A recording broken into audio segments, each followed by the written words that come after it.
Yeah. Thank you so much, Maraya Brown, for coming on Wellness Your Way. I am very excited to have you with us today.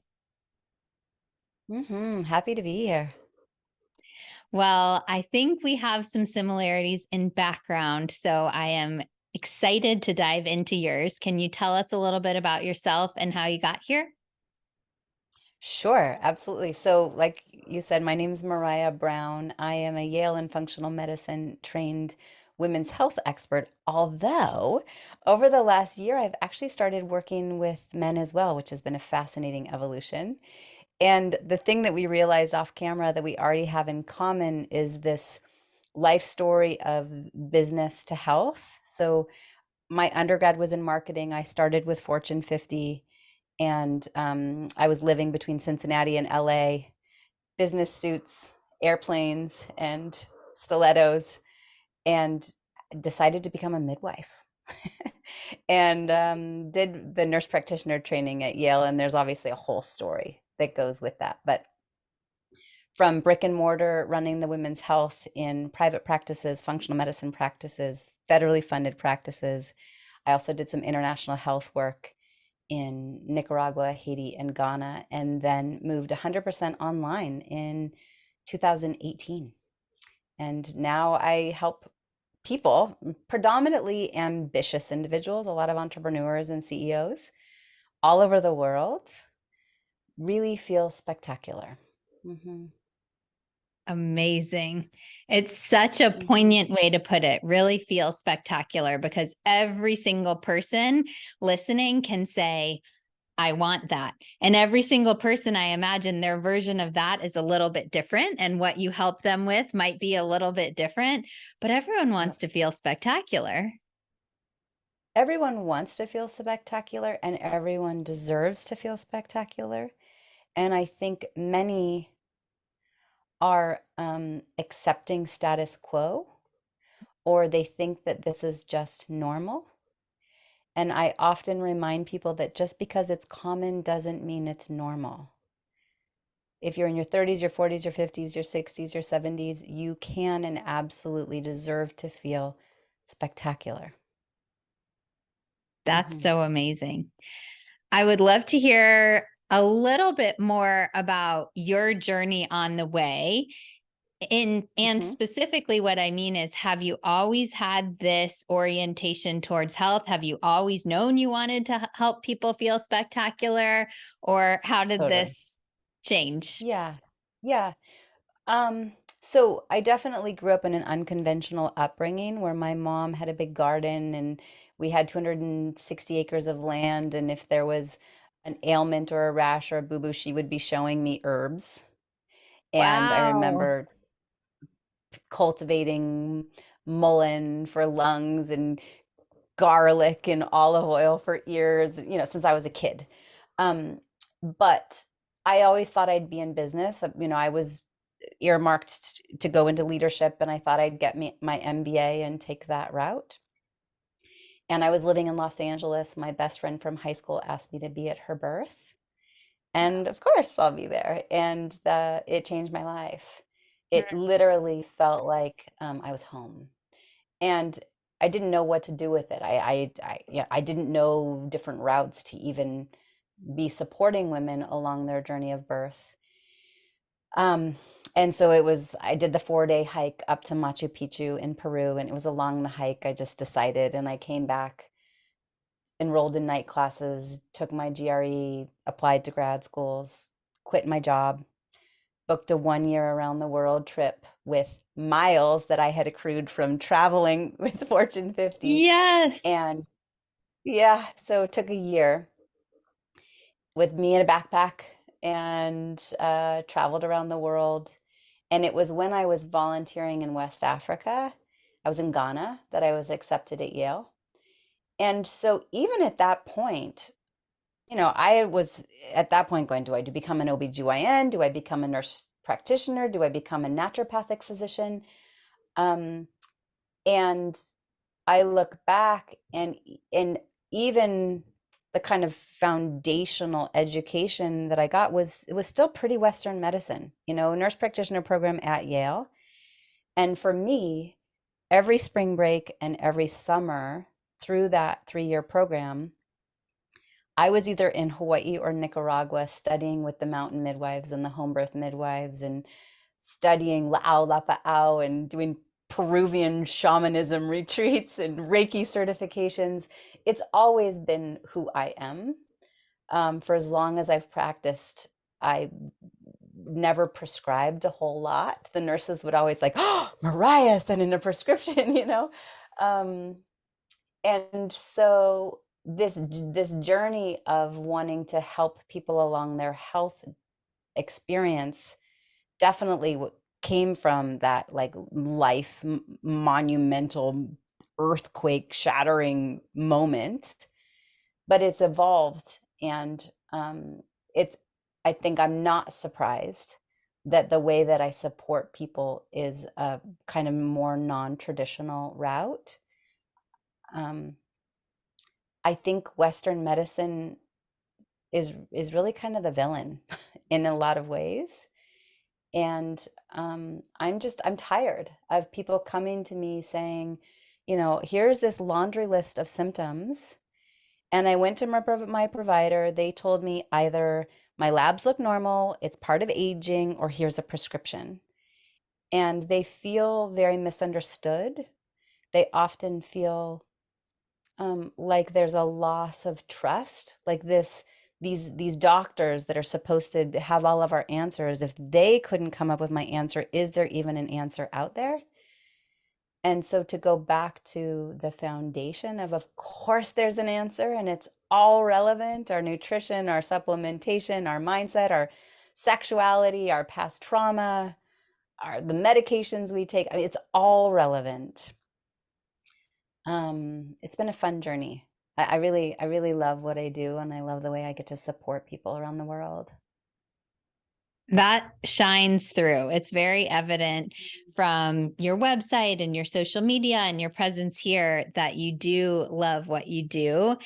And I think what you are beginning to touch on is how interconnected all of this is. Maybe some of the reason you weren't prescribing so much is that pill for an ill doesn't really jive with what you truly understand health to be, where I'm not someone who says no one ever in the history of the world should take a prescription. No, but often the answer is much deeper than, oh, you just have a pill deficiency. That's probably not it. So when I look at your website, I see so much interconnectedness. You're talking about skin and gut health and libido and all these aspects, but you weave it all together brilliantly. Can you tell us a little bit about that interconnectedness and how health all kind of works together? Absolutely. It's all relevant, right? Our food is our medicine. Mindset matters. There's a reason why energy works, prayer works, law of attraction works. It's all relevant. I think, um, you know, I was thinking about it this morning. It, if someone focuses on a house, like let's say you've put all of your attention on your plumbing, but you forget about your central air and heating, and now you've got all the plumbing fixed, but it freezes outside and your pipes freeze, then that beautiful plumbing system doesn't really matter, right? So a lot of it stems from, so I had been running the women's health since 2007. And then in 2014, I had my own health crash. I had just given birth to my second child. And I was one of those that I was doing all things for all people, right? Running a couple businesses. We had moved from Hawaii to Oregon, and I was tired. I was tired. My body hurt. I didn't want to be touched. I was sad. And my hair was thinning. I was having strange cravings, little rashes popping up. And you know what I did about it? Absolutely nothing. Oh, I continued to care for my babies, run my businesses, care for my patients. And I forgot to make myself a priority. And I think that my pride got in the way a little bit. Here I was as the women's health expert, where other providers in the community are sending their patients to me. And I was embarrassed to admit that I was really dang tired. And luckily, my baby needed some support, and I found a naturopath to come to the house to see her. And she looked me in the eyes and said, "How are you doing?" And I was somewhat honest with her. And she ordered some labs. In my scenario, my thyroid and adrenals had both crashed. Mhm. And along the journey, I was introduced to the Institute of Functional Medicine and went along my own journey of healing, and then started doing my certification through IFM. And it was so spectacular to go, oh, right. The if you want spectacular healthy hormones and to feel happy and orgasmic and energized, the foundation is your gut and your thyroid and your adrenals and your liver, and they're all relevant and they're all important. So rather than, like, if our check engine light is on in the car and we take it into the dealership, they could easily take a hammer to the check engine light. There you go. The light's out, everything's fixed, without looking underneath the hood. But the reality is, we can't simply put another band-aid, another prescription, another take this symptom away without actually looking under the hood and acknowledging it's all relevant. All of Yes.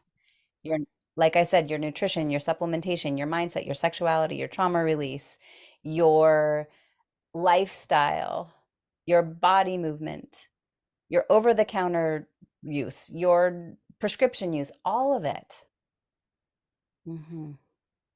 So amazing.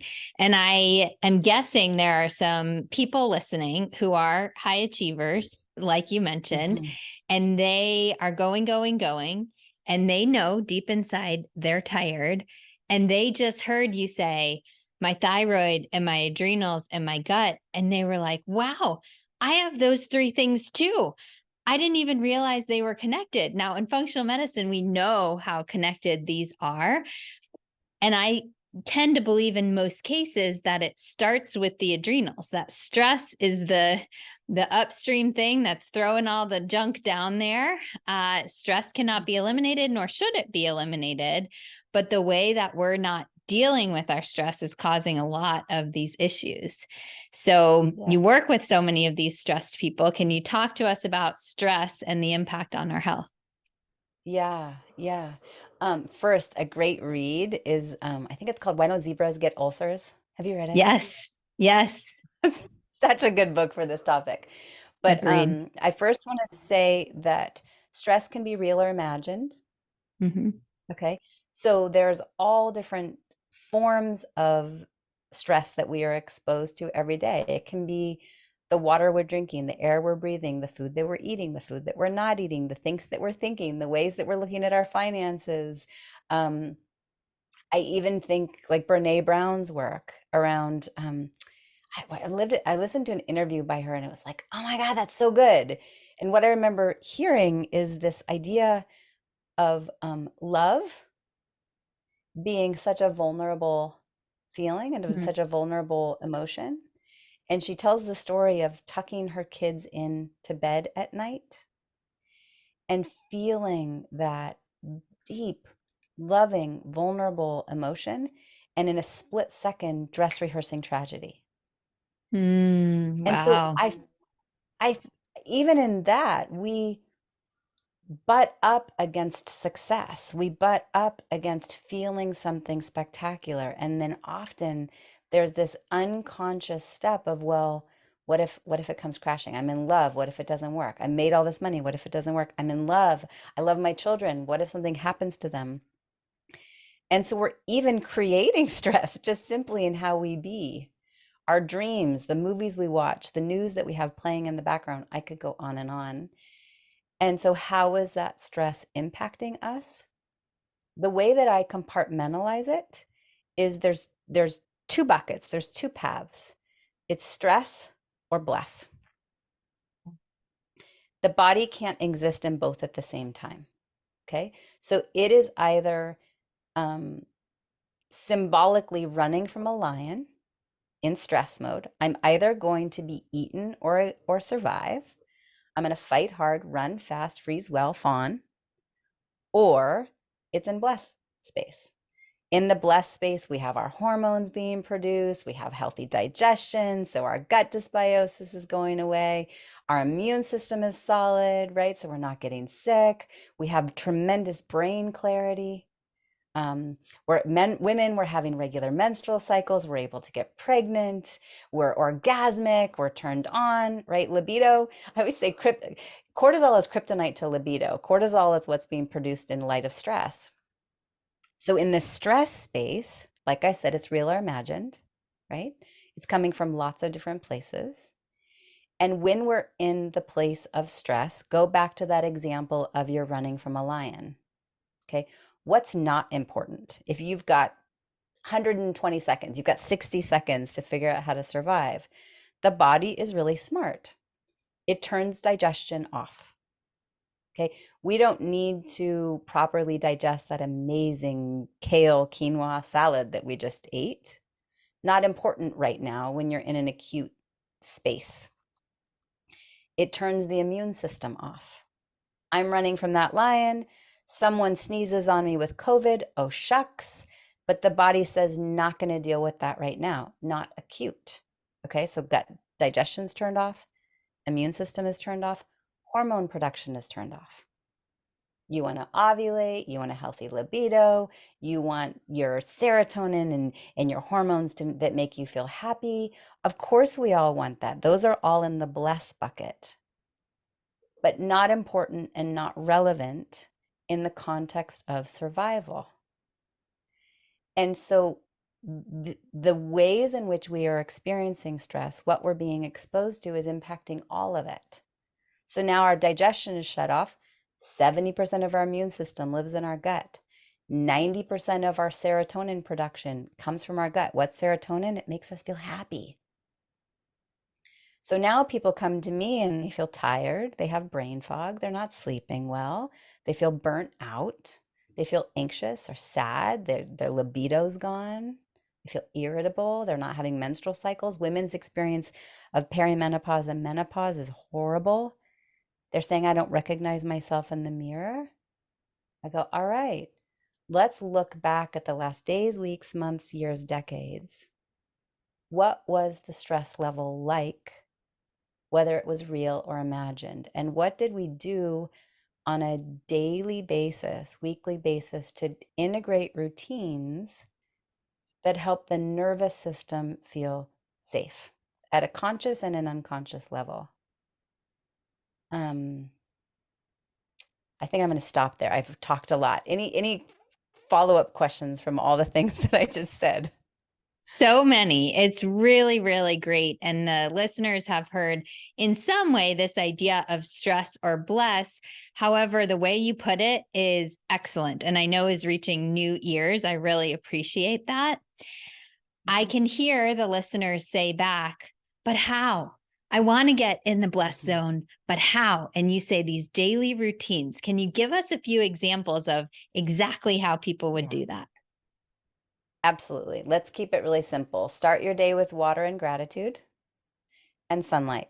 Okay, you wake up, drink some water, think about something that you're grateful for, something that you appreciate, and allow sunlight to touch your eyes. Okay, we want that light to go in through your suprachiasmatic nucleus. I love saying that. Suprachiasmatic nucleus, so that we can start turning on those healthy hormones. Okay, we are allowing the sunlight to adjust our circadian rhythm. Hydrate well throughout the day. Yes. Eat lots and lots of fruits and vegetables. The more color, the better. Food coloring and M&Ms don't count. Um, our breath. Your breath is something that you have no matter where you are. You are breathing right now, and up until I said this, it was very unconscious, right? When we allow our breath to become conscious, many people have heard about box breathing. I like rectangle breathing because what we know and what science has shown is if we elongate our exhalation, it sends our body into rest and digest. It sends our subconscious mind into, I'm safe. So, how can you integrate just simply as you're doing life, as you're brushing your teeth, sitting at the computer, driving, going on a walk? Can you allow your breath to be more conscious, deliberate, slow down, and particularly slow down the exhalation? So, if you imagine a rectangle, let's say you've got 4 seconds on either end and then 8 seconds on the top and the bottom. You've got 4 seconds in, 8 seconds out, 4 seconds in, 8 seconds out. Okay. So we have hydration, a little bit on nutrition, keeping blood sugars steady. Okay. You'd be surprised at how much a roller coaster of blood sugars is adding stress to your body, is adding inflammation to your body. Okay. Is adding to the body not feeling safe. So, what does that look like?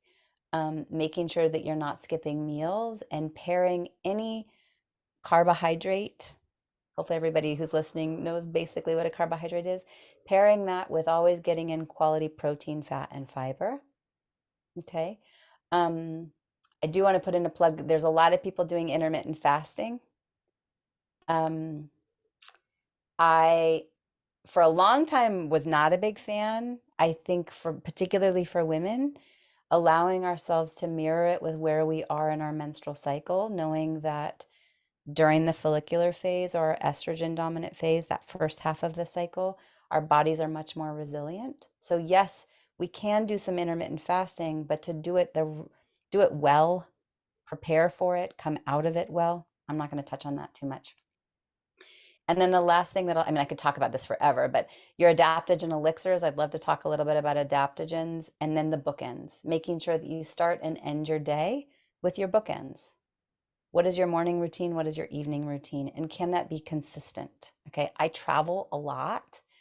We're recording this the beginning of September. I'm speaking in Dallas this month. Next month, I'm speaking in Austin and LA. And then November, I'm speaking in New York City.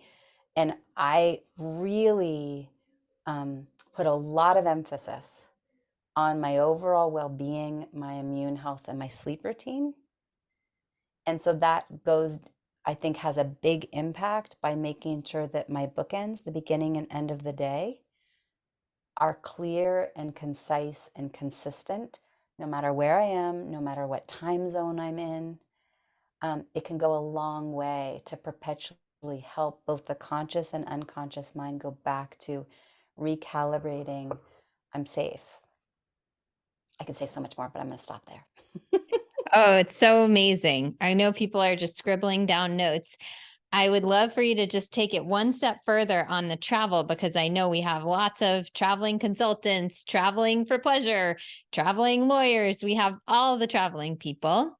So one thing Yeah. you prioritize is your bookends. You have that consistent routine that makes your body feel safe, eases you into the day, eases you into sleep. Love that.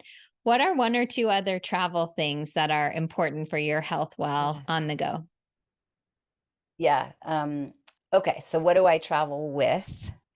Um, I think about my overall health and blood sugar management. I think about my immune system and I think about my sleep. So whenever I travel, I will pre-pack a little couple little Ziploc bags. One of them, I'll put gluten-free oats, some chia seeds, some ground flax, some plant-based protein powder, and some green powder, all mixed together ahead of time.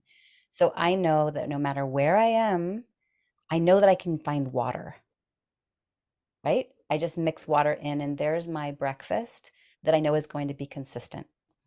Okay, so there's number one that I pre-pack and I take with me. I'll make a bunch all at once, just put it Yes. into one Ziploc bag depending on each trip. Then I pre-make my adaptogen elixirs. When I think about an adaptogen elixir, it has the adaptogen, the protein source, the fat source. Okay, what are adaptogens? They are predominantly mushrooms, botanicals. They help the body better adapt to stress. Okay, there's a lot of them out there. I often do Four Sigmatic, Mudwater, Rasa. There's a lot of them. But I'll take a glass jar and I'll put the adaptogen powder in there. I'll add some collagen powder. There's my protein source. I'll add some powdered MCT oil. There's my fat source. Okay. Some powdered creamer if I have a yummy creamer, because I like the way it tastes.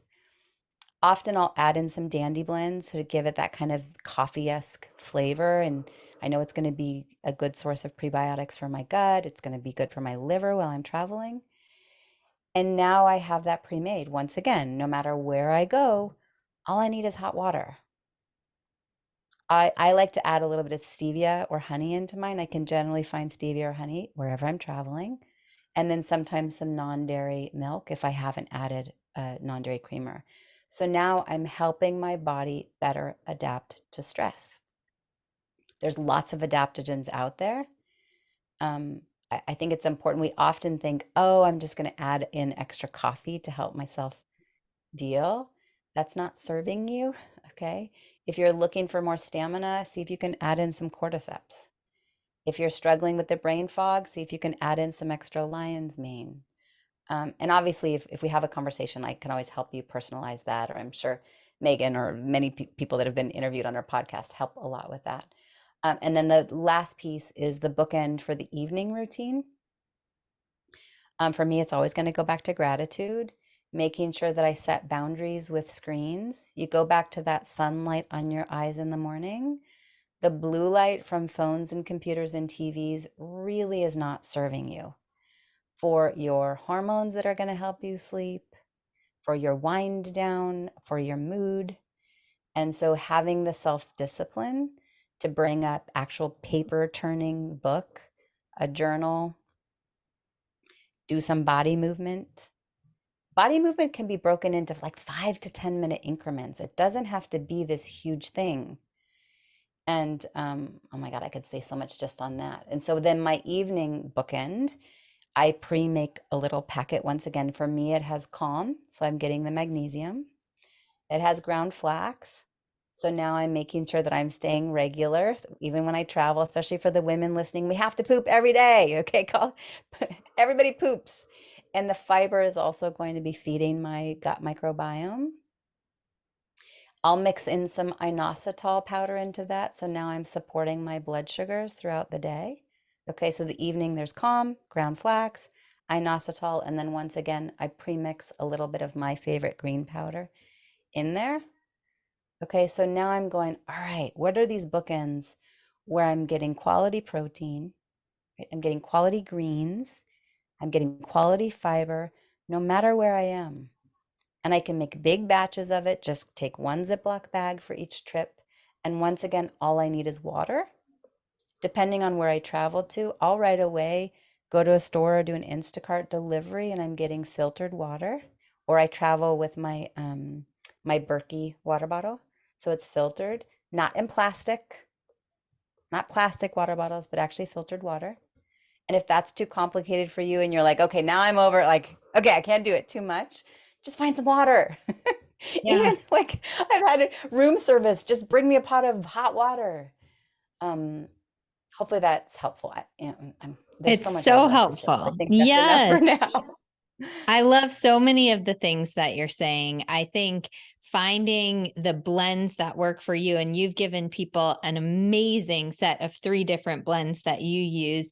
They've heard, well, actually, I don't know how long ago our podcast on adaptogens was, where I ran through my top 10 adaptogens, but I think the 2 you highlighted, cordyceps and lion's mane, are so amazing. One thing that's blowing my mind, I have a big Berkey downstairs. That's where I get my water, but I didn't know there was a Berkey water bottle. This is so There new is. to me. Yeah, Wow. you can buy a work and then you take it with you wherever you go. Mhm. Amazing. I'm really excited about that. And even our countertop Berkey, if we're doing road trips, we'll even take it with us in the car. I love it. I have not yet gone to that extent to bring my countertop Berkey, but I think it makes total sense.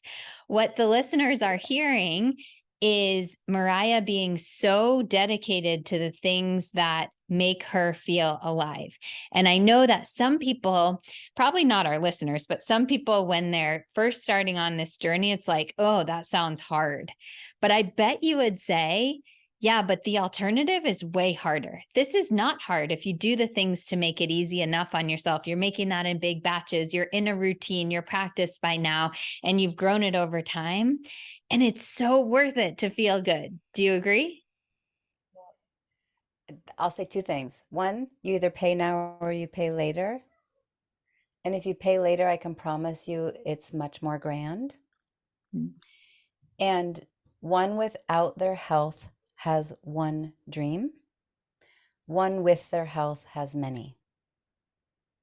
Mm. I think that our health, especially for ambitious individuals, listen, we want to create a legacy, but we want to do it without burnout so that at the end of the day, we can enjoy it and celebrate it with our friends and our family and our children.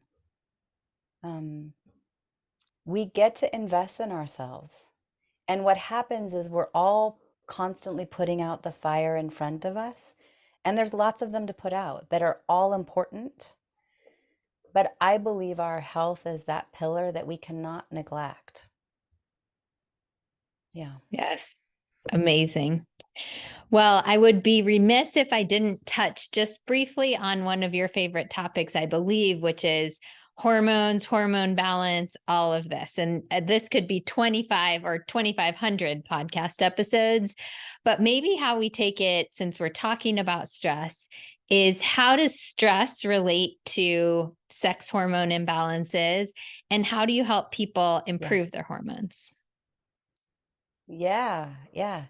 Well, so I already mentioned this stress or bless conversation. And remember, in the bless bucket is our hormones. Okay. And there's so many of them. We think about our sex hormones being predominantly estrogen, progesterone, and testosterone, but there's also oxytocin and dopamine and serotonin and melatonin, all the things that are going to help us feel connected and happy and sleep well and have the weight that we want and healthy, glowing skin and regular menstrual cycles, fertility, libido. I mean, I could go on and on and on, not to mention the fact that our thyroid, that's also hormones, vitamin D, it's a hormone. So, what are the best ways to support your hormonal well-being? You mentioned stress and the adrenals. I think particularly for women, men too, men too, but really foundationally addressing our adrenal well-being. And so that goes to everything we've already talked about here.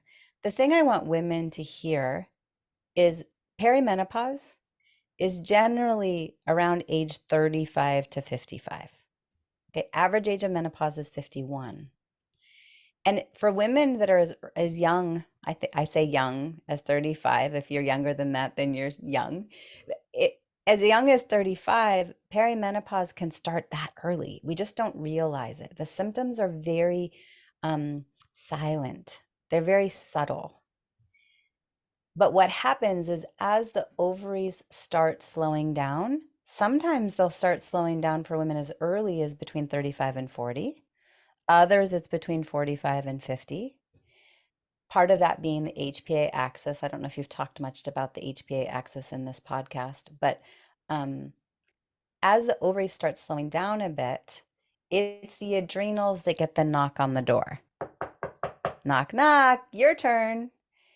And if we have perpetually pushed and not addressed our well-being and stress reduction and inflammatory reduction and blood sugars and all of that stuff, our mindset, then the adrenals are tired and they say, listen, I hear you knocking at the door, but I'm sorry, I'm burnt out. I don't have anything for you. And so now women come to me in their 40s, they're putting on weight, they're irritable, they're tired, they're not recognizing themselves, they're having strange cravings, their libido is going down, they don't want to be touched, they're feeling unfulfilled. And all of that can tie back to our adrenal well-being, which will, in an ideal world, support our hormonal well-being along with the gut and the liver and the thyroid, right? It's all connected. But what I want you to hear is that if you want really healthy, robust hormones, we have to take it all seriously. So that goes back to What are we putting in our mouth? What is coming out of our mouth? Are we speaking our truth? What are we allowing into our eyes? What is coming out of our eyes? Through what mind's eye are we choosing to see the scenario? What are we allowing into our heart? Are we doing what we actually love? Are we allowing ourselves to both receive love and give it? I mean, it's just, I hope everyone is hearing that it's all important, it's all relevant. We don't just go to some provider and say, here's my symptom, okay, here's your drug. It's putting a band-aid on a festering wound. If you want healthy, robust hormones, which of course I want everyone to, men and women, I want you to have a rockin' libido. I want you to feel turned on by your life. I want you to feel turned on by who you see in the mirror and how you see yourself in the mirror. Then we've got to look at all of it. And you get to start with what feels doable and tangible and tenable for you right now. And so for some, they just say, give me some baby steps. Others, they say, come on, let's go, right? All right, I think I'll stop there. Oh, so amazing. And I know the audience is just wanting so much more from you, from hormones to just this idea of coming alive and gut, which we just briefly talked about. So, what I would love to do is offer them the opportunity to learn more from you. And you could tell us and tell them where they can learn more. But before you do that, I'll just leave it open for anything else you want to add. If there's something that you just want to slide in there that I didn't ask, feel free to do that. Mm. Mm. I think the biggest thing is just listen. Listen to what you're feeling. And if you've gone to providers and they've said, oh, it's part of aging or everything looks normal, but it doesn't feel normal to you, or it's not as spectacular as you would like to feel, self-advocacy goes a long way. And you are a unique puzzle made up of every moment that you've lived up till now. The dynamics of your childhood and your family and your work and your exposure and your nutrition and your family history and all the supplements you've taken and haven't taken and the choices you've made, it's all relevant. And it makes you a very unique, spectacular being. And so you get to stay in that place of self advocacy. You get to stay in the place of belief that you really can feel spectacular. And if you've tried the acupuncturists and the naturopaths and the doctors, keep trying. Please don't give up. I'm always blown away. I love the challenge. I don't know about you, Megan, but I just love the challenge when someone comes in and it's just like this complex, unique thing, and they haven't been able to crack the code, so to speak. And for me, I've brought in a team of master coaches. So I have a nutritionist and a mindset coach and a sexologist and a trauma release specialist. And we get to go, all right, let's see if between all of us we can crack the code. And it's so triumphant when they go, oh, the lights turned on. I'm not like trying to find my way through a dark room anymore. And then to see what then transpires. Because once again, when we have our health, we get to dream again. And everything turns on. The lights turn on in our relationships and our careers and our money and our love life and um, our hope for the future. Yeah. So amazing. That is such an inspiring way to end it. You've left people feeling empowered and feeling excited, hopefully, to dive into what makes them come alive. So thank you for that. How can people learn more from you if they want to follow along or look into your programs? Sure. So you're here on in the podcast world. So my podcast is the Women's Vibrancy Code. I'm sure the link will be in the show notes. You can find me Yes. as Mariah Brown in all of the spaces, whether generally Facebook and Instagram is where I'll exist the most. You're welcome to reach out to me, send me a DM. I'm actually quite approachable. And I'll make sure that Megan has a link. I do have a link. You can apply for a call. And either me or one of my team members will make sure to respond. And what that looks like is we just simply get to pop on and create or co create a personalized package for you based on your time, your learning style, what it is that you're longing to shift. Do you like one-on-one? Do you prefer group dynamic? Do you want self-paced? Do you want to just come into the membership? Would you rather come and join me for my next women's retreat? There's lots of possibilities. And so it really starts with having the courage and self-advocacy to reach out and just simply say hi, let me know what's going on with you. And you're welcome to apply for that call, and we can hop on together and once again create a personalized package. And if it's not me and my team, maybe I'll send you to Megan. I need to learn more about what you do. I'm going to be interviewing her on my podcast too, so then I get a chance to meet. But sometimes I go, I don't think I'm the best fit, but I have this other person that I know that I think is. So it's really about creating a personalized plan for you based on what it is that you're longing to shift. That is incredible and sounds so fun. I think the women's retreats sound incredible. So I'm going to look into them myself, and we will include all of those links, the social media, the website, apply for the call, all of that goodness in the show notes. I once again want to thank you for coming on Wellness Your Way. I very much appreciate your wisdom and your insights today. Thank you for having me. I really appreciate it. And thanks to the listeners for sharing this time together. Um, I don't take it lightly. There's a lot of ways that we can spend our time. And so I honor that we've had this exchange and co-creation, and that you've prioritized yourself and listening to me and Megan today. Thank you.